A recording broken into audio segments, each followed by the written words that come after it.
Le voyage chamanique consiste à rentrer dans un état modifié de conscience. C'est la méthode pour aller contacter le monde des esprits.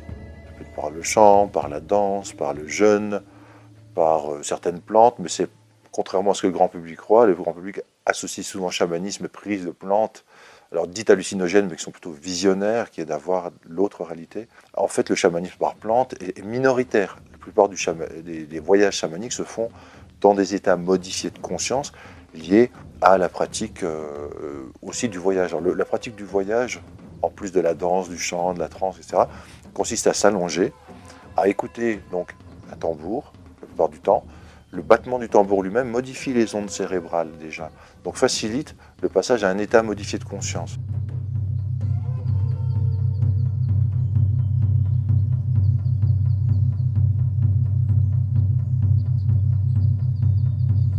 Le chaman utilise en plus du tambour un certain type d'imagerie, c'est-à-dire qu'il visualise une porte d'entrée dans le monde d'en bas, dans le monde d'en haut.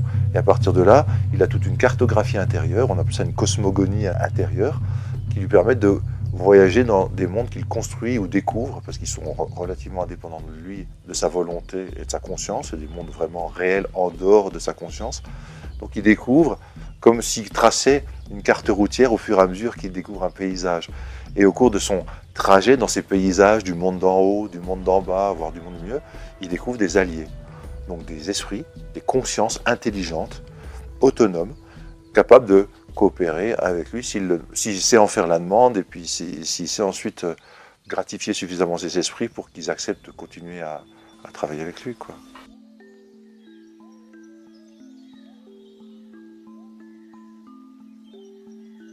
Oui, alors ça tombe bien que vous posiez la question justement à un psychiatre qui a travaillé 16 ans dans des hôpitaux psychiatriques, donc qui connaît très bien ce que c'est qu'une hallucination, qui a fait de l'hypnose, du réveil dirigé, différentes techniques de genre, utilisant l'imagination pour savoir ce que c'est que l'imagination. Et ayant fait des voyages chamaniques, je peux vous dire que ça n'a rien à voir ni avec une hallucination, ni avec juste de l'imagination active ou de laisser parler son imaginaire. Il y a vraiment perception de choses extérieures à soi, invisibles dans un état ordinaire de conscience, mais qui deviennent visibles dans un état modifié, élargi de conscience. Ça, c'est très important à savoir. Alors, il est vrai que dans le voyage chamanique classique, on peut avoir des parties d'imaginaire qui viennent en plus des perceptions réelles. Et c'est tout à fait reconnu, c'est tout à fait accepté. Et d'ailleurs, on dit, peu importe la proportion d'imaginaire qui vient de notre imagination et de réalité extérieure perçue grâce à l'état modifié de conscience, ça peut être 20% d'imagination et 80% de perception réelle d'autres réalités, ou l'inverse, 80% d'imagination et 20% de perception réelle de réalité extérieure, c'est le même effet. Ça n'est pas moins efficace quand il y a plus d'imagination, parce qu'il suffit qu'il y ait un petit contact avec le monde invisible pour que de toute façon la connexion soit faite, les champs soient branchés et que l'aide arrive. Donc ça c'est reconnu dans le chamanisme. Faut pas, souvent les débutants se posent la question, est-ce que c'est dû à mon imagination ce que j'ai vu? Bon, même si ce que j'ai vu après ça s'est reflété dans le monde extérieur sous forme de synchronicité, ou le conseil, la réponse que m'a donné l'esprit allié s'est révélé vrai dans la réalité, les gens doutent quand même toujours un peu, oui mais est-ce que c'est pas mon imagination? On répond toujours, il y a forcément un peu d'imagination, ne serait-ce qu'on lance le voyage grâce à l'imagination et au tambour, mais après, au bout d'un moment, arrive quelque chose et on sent bien la différence. C'est une texture différente, c'est une provenance différente, c'est un goût différent. On sent bien que là, c'est plus l'imagination. Là, il y a quelque chose de radicalement différent qui arrive. A shaman is one who's really dedicated to exploring the inner spaces. I mean, they've really made an effort to do this. And as a scientist, I have to say that we don't and we can't know everything.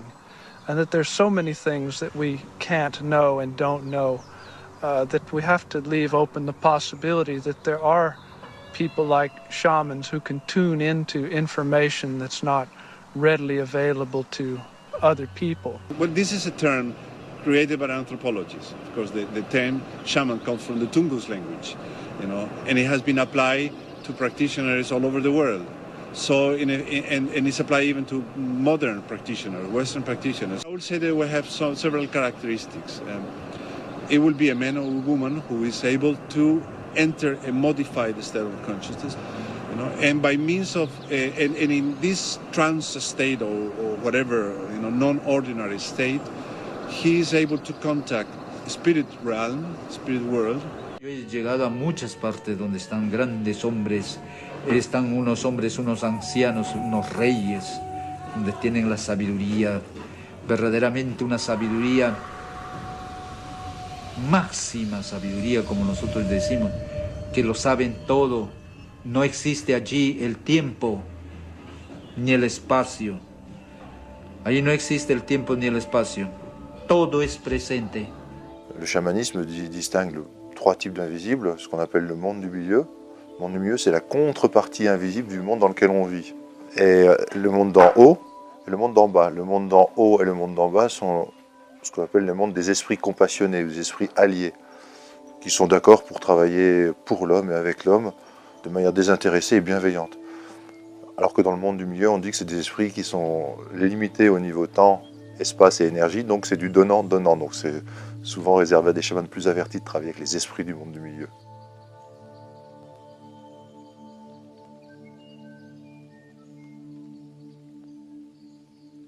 C'est vrai que les expériences de mort imminente, c'est aussi un voyage. Il y a aussi un tunnel, parce que j'avais oublié de vous dire que quand on va dans le monde d'en bas ou dans le monde d'en haut, surtout dans le monde d'en bas, on emprunte un tunnel dans le chamanisme. Mais simplement, quand on est dans un voyage chamanique, sauf exception, la conscience reste dans le corps et accrochée au corps. Simplement, elle devient quantique, non locale, c'est-à-dire qu'elle est capable d'être dans le corps et en même temps de percevoir à distance dans le temps et dans l'espace, et on va dire dans d'autres dimensions de la réalité. Tandis que dans l'expérience de mort imminente, il y a vraiment, du fait de l'arrêt du cœur, de l'arrêt du cerveau, un détachement de la conscience qui n'est plus attiré par le fonctionnement du corps. Donc là, ça fait que c'est quand même beaucoup plus vivide, beaucoup plus intense, beaucoup plus coloré, beaucoup plus sensorialisé, quand même que les voyages chamaniques habituels. Quoiqu'il y a certains voyages chamaniques qui sont très forts en intensité et que la personne est vraiment, elle se dit, c'est une réalité plus vraie que la réalité. Comme le disent les gens qui font des expériences de mort imminente. Mais simplement, comme eux, ils sont vraiment sortis de leur corps au niveau de la conscience, attestés par le fait qu'ils voient ce qui se passe alentour ou dans la salle de consultation d'à côté, etc. Et puis qu'ils s'élèvent vraiment dans un tunnel, etc. C'est comme la différence, c'est la sortie du corps liée à l'arrêt des fonctions vitales. Alors que dans le voyage chamanique, les fonctions vitales continuent, heureusement, parce que sinon c'est embêtant. L'hypnose, on contacte peut-être son âme d'ailleurs, ou sa conscience, mais c'est propre à soi. Dans le chamanisme, on va vraiment contacter les consciences extérieures, hein, c'est la différence avec l'hypnose. Même si, effectivement, dans les voyages chamaniques, on peut dire qu'on est un peu en hypnose, en état modifié de conscience. Et inversement, en hypnose, parfois, sans le vouloir, les gens contactent un esprit allié. Voilà, mais c'est sans le vouloir. Donc, c'est le seul recoupement qu'on puisse faire entre hypnose et les voyages chamaniques.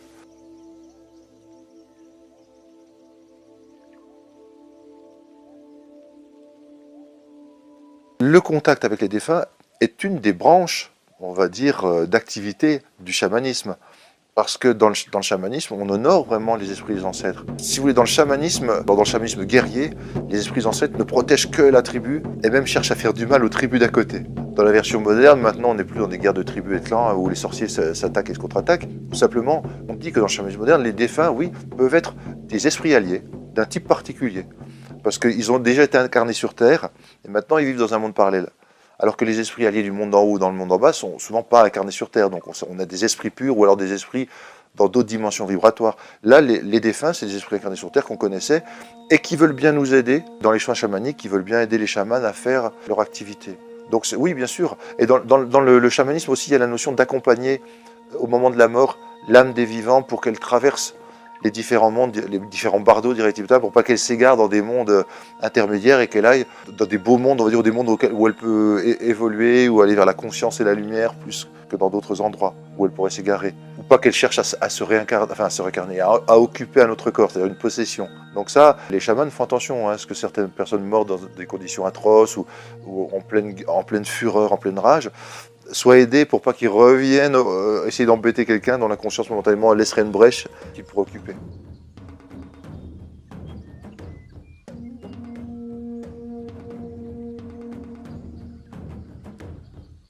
Quand les gens reviennent mal dans le corps, c'est souvent qu'il y a eu une sortie hors du corps. C'est pas ce qui se passe lors de l'apprentissage du voyage chamanique classique. Il n'y a jamais de ce genre de problème.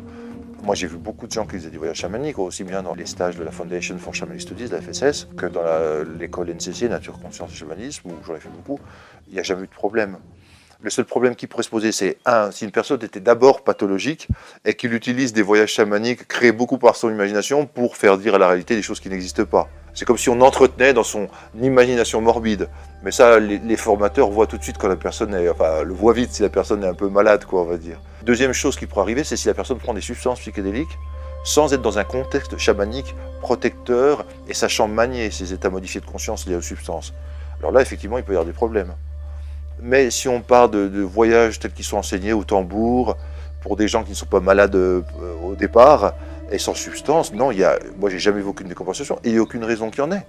Parce que ce sont des phénomènes comme naturels qu'on sollicite. Tout dépend de l'intention, c'est-à-dire que dans les voyages chamaniques, on entreprend toujours le voyage avec une intention précise, qu'on doit répéter d'ailleurs mentalement au cours du voyage. Et cette intention, si elle est pour le bien, c'est-à-dire pour soigner quelqu'un ou avoir des informations utiles pour la vie de la personne, et qu'elle s'adresse aux esprits du monde d'en bas ou du monde d'en haut, qui sont des esprits compassionnés, je répète. Donc aidants, alliés, qui ont de la solidarité pour l'être humain. À ce moment-là, on ne fait pas de mauvaises rencontres. Là où on fait des mauvaises rencontres, c'est justement quand, par exemple, les gens qui utilisent le Ouija, c'est une sorte de planche ou pour contacter les esprits, qui n'ont pas d'attention, ils font ça juste pour s'amuser, et là ils contactent parfois des esprits qui leur font peur parce qu'ils n'étaient pas du tout prêts. Ça, moi j'en ai vu plusieurs comme ça, et c'est connu. Mais quand on est avec une bonne intention, avec une méthodologie éprouvée, le voyage chamanique est très nomenclaturé, enfin stéréotypé, c'est toujours les mêmes étapes qu'on franchit. Pour des gens pas pathologiques au départ et sans substance, non, il n'y a pas de danger. Sinon, c'est comme si vous me demandiez, est-ce qu'on peut devenir fou en rêvant? Est-ce qu'il y a des gens qui sont devenus psychotiques en rêvant? Ben non, parce que le rêve, c'est un gros état modifié de conscience. Il y a des fois, ça semble vraiment réel, on fait des sacrés cauchemars en couleur, et pourtant, voilà, quand on se réveille, on n'est pas fou.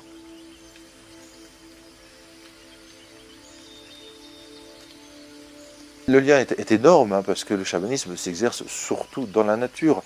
Pourquoi? Parce qu'on peut trouver de nombreux esprits alliés dans la nature, de nombreuses ressources. On appelle ça de la reliance. C'est en se reliant aux sources d'énergie, de sagesse immémoriale, de soins, de thérapie, de différents éléments de la nature. Ça peut être des plantes, c'est-à-dire des fleurs, des arbres, des animaux, enfin peu importe quoi d'ailleurs. Quand vous savez voyager, vous mettre dans l'état de conscience approprié, c'est comme si votre conscience se mettait en rapport avec la conscience qui est présente dans la plante, l'arbre, etc. Parce que le chamanisme, c'est comme la physique quantique.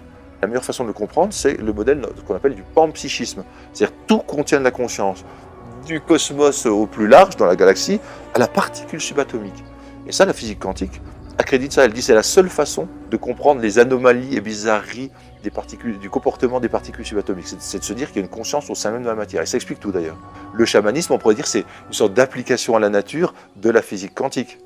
Donc c'est du panpsychisme, on appelle ça aussi animisme, tout a une âme, c'est-à-dire tout a une conscience, avec des champs de conscience divers et variés qui tous ont des informations que nous n'avons pas. Alors quand c'est des champs de conscience dans la nature, ils ont des informations pas forcément très complexes, mais on peut travailler dans certains chamanismes, dont la fameuse approche chamanique de la thérapie de Liane van der Velde, que vous verrez sûrement dans cette vidéo. On peut travailler avec des champs de conscience plus élevés que le nôtre, plus intelligents que nous. C'est ce qu'on appelle notamment le référent de guérison qui va aller chercher pour nous avec une vision multidimensionnelle, alors que nous on a juste une petite vision tridimensionnelle, bien bornée par nos croyances, nos conditionnements. Là, le champ très intelligent d'un plus haut niveau de conscience va pouvoir choisir les ressources mieux qu'on ne le saurait le faire en utilisant de conscience. Donc ce cas-là, c'est une reliance à des champs de conscience plus intelligents. Mais dans la nature, on se relie à des champs de conscience aussi intelligents ou qui possèdent vraiment des choses qu'on n'a pas en nous, donc auxquelles on peut se lier pour améliorer le sort de la personne que vous traitez.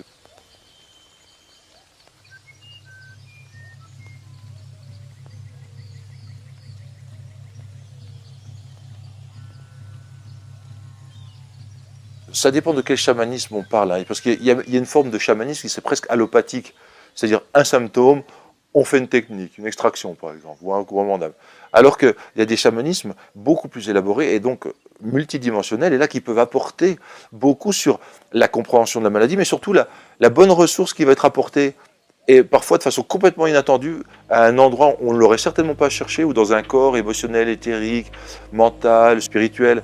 Et donc, par exemple, la fameuse approche chamanique de la thérapie, elle apporte un plus parce qu'elle permet déjà d'indiquer toutes les médecines complémentaires. L'acupuncture et l'homéopathie s'intéressent surtout au corps éthérique. Certaines méthodes, plus au corps émotionnel, au corps mental. Donc déjà, elle permet de donner une logique et un positionnement où utiliser les méthodes. Mais surtout, elle peut chercher les causes dans différents champs de conscience, dans différentes strates de conscience. Alors que la médecine allopathique ou la médecine classique va chercher une étiologie, c'est-à-dire une cause, que souvent elle ne trouvera pas, sauf dans les cas dits psychosomatiques ou fonctionnels, mais dans les cas vraiment physiques, elle ne cherchera même pas, mais elle ne trouvera pas, parce qu'elle restera dans le corps physique. Alors que si on sait explorer la conscience qui se trouve dans les autres corps, bien là on va trouver effectivement des vraies causes qui vont créer la maladie. Donc on va pouvoir agir sur la racine même. Vraiment aller à la source de ce qui constitue un déséquilibre, une disharmonie, un manque, une évolution que l'univers veut provoquer en attirant notre attention sur quelque chose qui ne fonctionne pas, le symptôme, pour qu'on appelle la bonne ressource. C'est comme un petit clin d'œil. Attention, là ça va pas. Le symptôme va te permettre, toi, thérapeute, de demander à ce qu'un nouveau champ vienne éclairer tout ça et vienne complémenter ce qui est nécessaire. Il y a certains pays, comme les États-Unis, mais aussi des pays proches du nôtre, comme en Allemagne ou en Autriche ou même en Suisse, où le chamanisme est bien intégré, c'est-à-dire que reconnu comme une médecine complémentaire possible, qui peut avoir des résultats. En France, il est beaucoup moins bien considéré, parce qu'on est dans un pays très réactionnaire vis-à-vis de tout ce qui est spirituel, où tout ce qui est spirituel d'ailleurs se fait taxer de secte potentielle. La France donc reste en fait fermée à un courant mondial qui est en train de se produire, c'est-à-dire la réunion de la science et du mysticisme. C'est-à-dire que la physique quantique notamment montre que oui, les phénomènes qu'on disait être des phénomènes d'expérience extraordinaires s'expliquent très bien scientifiquement et on peut les provoquer et les utiliser. Dans les pays que je vous ai cités, dont les États-Unis, maintenant le chamanisme fait partie d'une médecine raisonnable presque, et qui peut être enseignée dans certaines facultés, ou qui peut se faire en collaboration avec des médecins allopathes. Par exemple, en Autriche, ils ont des centres de traitement psy où il y a un chaman qui collabore avec un médecin et un psychiatre, par exemple. Mais donc en France, oui, il y a vraiment une méfiance et un parti pris, un a priori très négatif vis-à-vis des thérapies spirituelles, qui fait que c'est difficile de les exercer ou qu'elles soient prises en compte dans des protocoles scientifiques, prises au sérieux. Dès le retour de mon premier voyage, j'ai voulu enquêter dans la science, le domaine qui validait jusqu'à présent mon système de croyances. J'ai trouvé des hommes ayant consacré leur travail à l'étude du chamanisme, des religions et plus largement des phénomènes liés à la conscience. Ces philosophes, psychiatres, ethnologues et pharmacologues m'ont progressivement permis de voir que la réalité dans laquelle vivent les chamans trouvait des résonances dans leurs recherches. And who might very well have something to teach us. The primitives, the so-called primitives, may have a tremendous wealth of knowledge that us so-called sophisticates do not have access to, but from which we might learn and which might help us to succeed in facilitating new models of healing and understanding, which could benefit our whole society. Well, usually, when we look at Western science, there's the Cartesian Newtonian thinking is seen as something that is very rational, very far from non-ordinary states, and we forget that the inspiration for Descartes, for the Discours de la Méthode, came from a dream, and a dream within a dream. Basically, from a non-ordinary state of consciousness.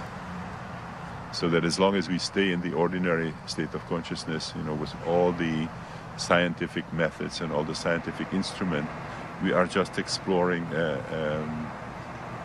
segment of reality. And we are missing sort of a significant part of the story that is revealed in these non-ordinary states. Of course, that is the way in non-ordinary states the yogis get their wisdom. I mean, these people tap some kind of sources of wisdom that are not available in the ordinary state of consciousness. They show either a radically different perspective on the everyday reality, or they show us normally invisible realities that are extremely important for a really true, deep understanding of who we are and what the nature of reality is.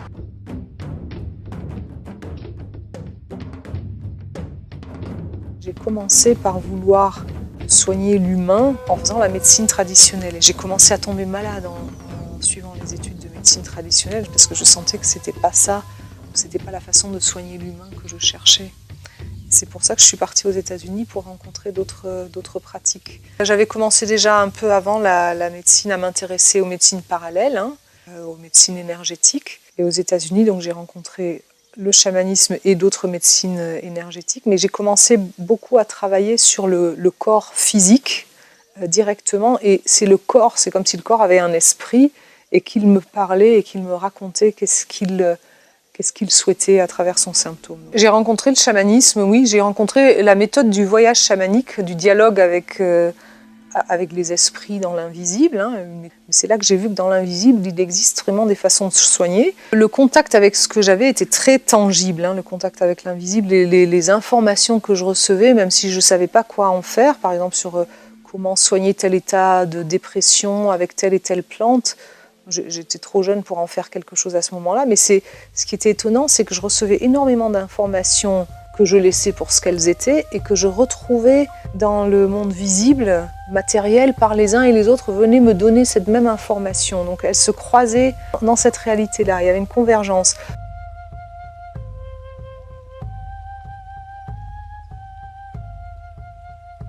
C'est une approche qui est basée sur l'idée que s'il y a un symptôme qui se présente, c'est que ça cherche à dire quelque chose. Tous les symptômes sont vus comme des signes d'évolution. Simplement, il faut trouver comment les accompagner de la bonne façon. Et c'est basé sur une autre idée aussi, c'est qu'en tant qu'être humain, formaté dans notre culture depuis maintenant, on a été coupé de cette sagesse-là ancestrale, où on est relié à tout, où on apprend de la nature.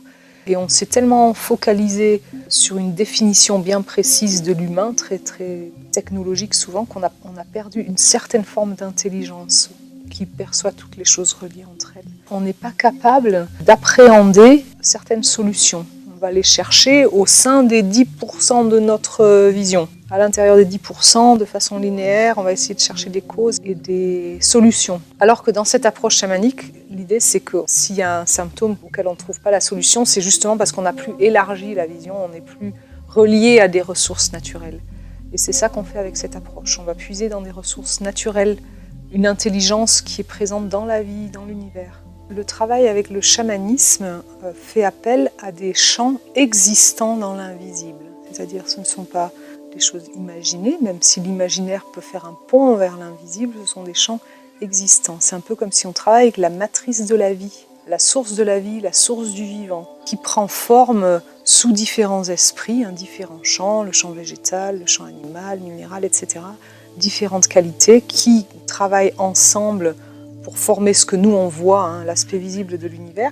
Et donc on travaille avec cette matrice-là, avec ces esprits. Et ils ont une intelligence que nous, en surface, on a oubliée. Tout ce qu'on voit comme visible, ça émane de quelque chose d'invisible. La matrice de toute la vie, elle est invisible. Et que c'est dans cet invisible qu'il faut aller retrouver la source des choses, l'origine et aussi les solutions pour évoluer. On s'appuie sur l'idée que le symptôme, c'est un signe d'évolution, que quelque chose a été oublié et veut être réintégré, mais qu'en tant qu'humain, on n'arrive pas à le voir, mais que comme l'univers est intelligent, forcément, la solution existe, et donc on va se mettre dans un état de conscience modifié, où on va faire appel à un point de vue extérieur plus intelligent, qui va faire le relais avec les ressources de l'univers, et qui va infuser dans le symptôme, il va infuser cette solution, ou ce nouveau champ, cette qualité. Et l'autre chose, c'est qu'il va l'infuser dans différentes couches de la conscience de la personne. Pas seulement les couches que nous, en tant qu'humains, on a l'habitude d'aborder. Ça va être beaucoup plus profond et beaucoup plus loin. C'est comme si ça nous accompagne chacun à réhabiter notre maison progressivement, la maison de notre conscience de plus en plus. Et il y a un autre point qui est important, c'est que ça nous apprend qu'en tant qu'humains témoins, le fait d'être présent, de croire à cela, de nous y ouvrir, et de le regarder agir permet que ça devienne existant. Donc, juste pour dire, par exemple, l'esprit de la joie, il peut être tout autour de nous tout le temps, mais il ne pénètre pas dans notre champ parce qu'on s'y est jamais ouvert, on n'a pas envisagé la possibilité qu'il puisse rentrer et faire le travail à notre place, par exemple. Et quand on regarde ce champ ou un autre esprit, le fait de le regarder dans un certain état de présence, et là l'ici et maintenant est très très important, d'être complètement présent ici et maintenant et ouvert à ça, permet à ce champ de se solidifier et de rentrer dans toutes les couches. Et donc ça nous redonne une importance en tant qu'humains, d'être gardien de ça, dans le sens de regarder et d'être présent pour que ça existe. On comprend mieux pourquoi les peuples avant, ils gardaient les forêts, ils gardaient les sites sacrés. C'était pas parce que quelqu'un allait les piller, c'est parce qu'en les gardant, ils maintenaient l'énergie de ça. Et on fait la même chose avec les esprits qu'on appelle. Et une autre chose très importante, c'est que les esprits ont montré, en éclairant tous les champs de la personne, par exemple, qu'on est conscient que de notre corps physique, et quand on a un trou, une bosse, un bleu, on fait quelque chose, mais nos autres corps, ils peuvent être déformés aussi, et ça entretient des comportements, réflexes automatiques, des façons de percevoir la vie. Si on ne modifie pas pas seulement le contenu de ces corps que l'on fait en thérapie, mais aussi la forme de ces corps, comme le font les esprits, on ne change pas vraiment le comportement. Donc ils agissent sur le fond, mais ils agissent beaucoup sur les formes, ils réparent les formes, ils réparent les hémorragies. Je peux dire aussi qu'il y a un autre type de cas très particulier. Ce sont toutes les personnes qui sont de plus en plus nombreuses, qui vivent des crises spirituelles ou des états d'émergence spirituelle, où il y a une espèce de dichotomie qui s'installe à l'intérieur entre ce qu'ils vivent en expérience mystique et la façon dont le corps arrive à suivre ou à ne pas suivre, ou qui souffrent de perceptions extrasensorielles non intégrées. Et l'approche chamanique de la thérapie, elle va réparer les champs, les différents corps de la personne pour que ça s'intègre. Parce qu'elles ont des corps troués par endroits, des filtres qui sont grillés aussi. Elles sont par exemple plus du tout dans leur axe identitaire, ça veut dire qu'elles ont perdu la notion de qui elles sont. Et ce n'est pas des cas psychiatriques, ces cas-là. Ils consultent des psychiatres qui ne peuvent rien pour eux. Et moi, en croisant avec des psychothérapeutes ou des psychiatres qui suivent ces gens-là, rien qu'en refaisant ces corps-là, en nourrissant le corps éthérique, en refaisant les enveloppes, les filtres, en remettant la personne dans son axe et dans sa base, elle a des soulagements énormes. Aussi, le fait de relier la personne à nouveau complètement à elle-même et à la nature, il y a plein de symptômes qui disparaissent. Les gens viennent souvent déjà accompagnés d'esprits en soins, comme s'ils avaient déjà des esprits guides, alors ce sont soit des esprits chamaniques ou des guides spirituels, mais des fois ce sont aussi des esprits d'ancêtres qui sont là avec eux et on ne sait pas qui vient en soins. Est-ce que c'est la personne physique qu'on voit? Est-ce que c'est la famille? Est-ce que ce sont ces esprits-là qui viennent? Ou alors ces esprits l'accompagnent pour la soigner ou pour régler une situation aussi.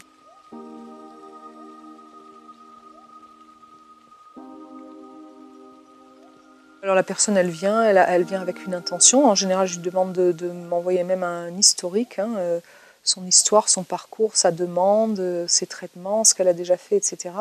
Et quand elle vient, alors soit elle vient en cabinet, et en effet il y a un moment face à face, et puis elle va être allongée, et je vais travailler en état de conscience chamanique, avec des relais spécifiques dans l'invisible, qui vont éclairer tous les champs de la personne, et apporter la ressource manquante qu'en tant qu'humain on n'aurait pas pu imaginer. Et cette ressource manquante, elle va s'infuser dans toutes les dimensions, relier les corps entre eux, réparer des choses. Ce que je perçois moi de pourquoi ils viennent, c'est que c'est une méthode qui regarde la personne dans sa totalité. Déjà, ils ont besoin d'être vus en entier, ça veut dire même dans leur essence, même dans leur différence, même dans leur originalité, même dans leur douleur. C'est souvent des gens qui viennent en effet pour être vus à un niveau où ils ne sont pas vus autrement. Parce que l'approche chamanique, elle inclut la personne dans toutes ses dimensions, mais aussi, elle voit la personne comme étant une convergence de champs. Il y a tout l'héritage des deux côtés, il y a tout le passé qui a été vécu, il y a toutes les valeurs, tout le lien avec ses racines, avec son chemin, sa voix, son âme. Toutes ces choses-là sont prises en compte, donc on regarde vraiment la personne dans un champ global. C'est pas du tout basé sur notre façon de faire où on va creuser un sillon douloureux pour aller arracher la cause de quelque chose. C'est pas du tout comme ça. Ça travaille vraiment comme dans la nature, c'est que ça cherche les ressources pour contourner, pour cicatriser, pour transformer quelque chose. C'est une toute autre façon de travailler. On dit quand il y a un symptôme, c'est qu'on a oublié une ressource. Mais s'il est là, ce symptôme, c'est que la ressource, elle existe dans l'univers. Et avec la vision chamanique, on y a accès à cette ressource-là. Et elle vient, c'est une ressource qui vient aider. C'est pas aller arracher quelque chose de douloureux. On travaille avec on appelle ça un référent de guérison, c'est une espèce de grand relais intelligent de l'univers qui éclaire tout le système de la personne, tous ses corps, et on lui demande quelle est la ressource manquante. Il va amener l'esprit qui va passer dans tous les corps. Il va passer dans le corps physique, dans le corps éthérique pour le renforcer, dans le corps émotionnel, et en effet il peut déloger des choses. Mais comme c'est un esprit intelligent, dans le sens de bienveillant, il va le faire de la façon qui est la meilleure pour la personne. Donc il peut y avoir des libérations, mais elles ne sont pas douloureuses. C'est plutôt un soulagement, tout à fait. Il y a vraiment des esprits qui savent drainer le corps émotionnel. Il y en a d'autres qui savent l'ouvrir quand il est blindé, par exemple, pour que les choses puissent enfin s'écouler. Et qui savent le nourrir, le remplir avec d'autres couleurs, une autre vitalité. Donc chaque couche est abordée différemment. Et en effet, il y a des réactions fortes. Et elles peuvent être très rapides parce que ces esprits-là mettent immédiatement le focus sur la piste à suivre et à soigner. Donc on trouve très rapidement des choses qu'on n'arriverait pas à voir, nous, humainement, en soins habituels. Et donc elle répond à un besoin, et ça s'avère vrai, puisque viennent des thérapeutes qui attendaient cela, et des médecins, et des personnes pas seulement du corps médical et paramédical, ou les psychologues, ce genre de choses-là. On a même une moitié de stagiaires qui sont des acteurs de santé, à côté d'autres thérapeutes, énergéticiens ou psychothérapeutes. De plus en plus de personnes ont besoin d'accompagnants, ont besoin de lier l'intelligence invisible ou d'avoir une compréhension plus globale pour travailler. Elles sentent un appel, elles sentent qu'il y a quelque chose dans l'invisible ou dans l'âme avec laquelle il faut travailler.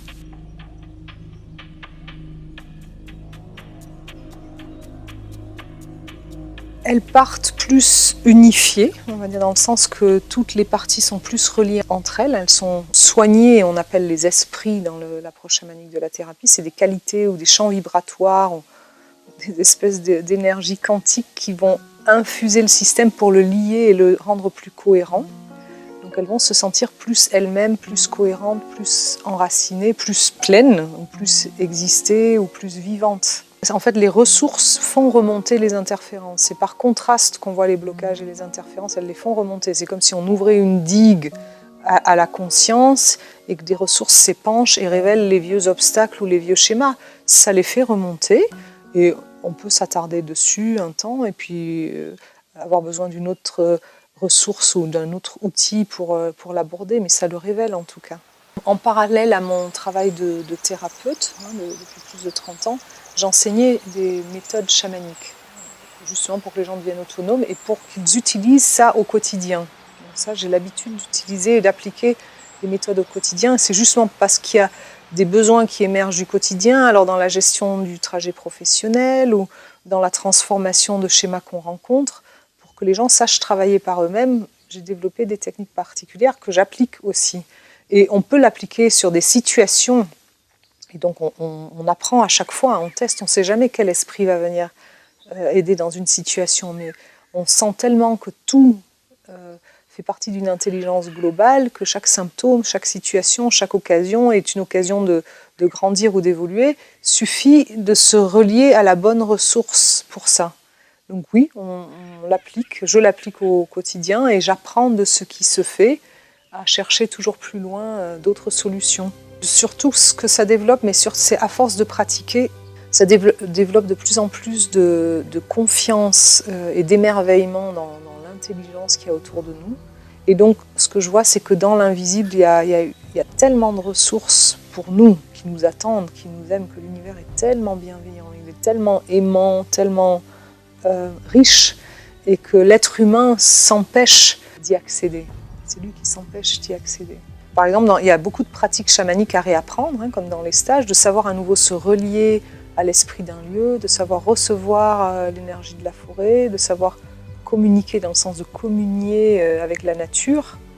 Tout ça, c'est des choses à réapprendre. Et à ce moment-là, petit à petit, on peut aussi s'ouvrir à d'autres qualités. On voit que la présence est très très importante, la présence à ça et l'ouverture à la possibilité de ça, pour cette bienveillance et cette intelligence-là. Ça ne peut pas rentrer si on n'est pas présent, si on ne s'y ouvre pas et si on ne l'ancre pas après dans notre quotidien. Alors c'est d'une façon générale, les gens, quand ils commencent à sentir ce bien-être apporté par ce lien à la nature, ça leur donne envie de retourner à la nature. Mais il faut savoir que tous les jours, on respire de l'air et que l'air est issu de l'amour des plantes. Même quand vous êtes en ville, il y a aussi de l'air, il y a aussi de l'oxygène et que les esprits, ils ne sont pas juste à un endroit, ils sont partout quand on les appelle. Donc on peut se relier même en ville à ça, tout à fait. Et je pense que petit à petit, plus il y aurait de personnes qui feraient ça en ville, plus ça changerait la ville, ça motiverait pour changer ça. Mais on peut se relier en ville aussi, bien sûr.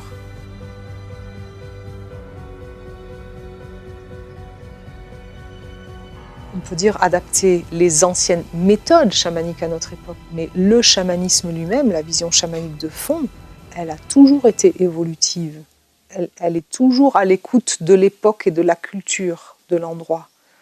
C'est pour ça que les chamans des autres pays, ça les fait rire que nous, on parte dans les autres pays apprendre des techniques chamaniques. C'est ici qu'il faut apprendre à les utiliser. Dans notre vie à nous, avec notre culture et nos soucis à nous, on peut retrouver des choses ailleurs, mais après, il faut savoir absolument les intégrer et les adapter ici. Ça, c'est la vraie vision chamanique de fond. C'est comment mieux vivre ici, comment soutenir la vie et l'évolution ici, là où je suis, comment honorer mes racines, ma culture, en même temps que ma nature à moi, pas prendre celle de quelqu'un d'autre. Je dirais, d'une façon générale, il faut vraiment retrouver nos esprits, retrouver les esprits, retrouver nos esprits, parce qu'on a des alliés partout autour de nous, sous une forme ou une autre, qui veulent nous aimer, qui veulent nous aider, qui veulent nous apprendre à évoluer, que ce soit à titre personnel ou à titre professionnel. Et c'est dommage de continuer de s'en priver. Moi, j'observe qu'il y a une évolution de la conscience, que l'univers est vraiment intelligent, il grandit. C'est pour ça que le chamanisme aujourd'hui ne peut plus être ce qu'il a été il y a tant de siècles en arrière. Il évolue aussi comme la conscience évolue, la conscience de la vie, la conscience humaine évolue. Donc ça se perçoit par exemple sur les différents champs de la personne, qu'il commence à se dilater, il commence à se fondre. La chose la plus difficile, ça va être pour nous en effet que notre matière, notre identification, notre petite personnalité, on arrive à s'en décrocher, à s'ouvrir et à faire confiance suffisamment pour accompagner ce changement sans trop de crises et de heurts et de maladies. Et aussi pour aider le corps physique à suivre ce changement-là. Là, l'approche chamanique de la thérapie, elle a tout son sens. Elle apprend à la conscience et elle apprend aux différents corps à nager dans le sens du courant.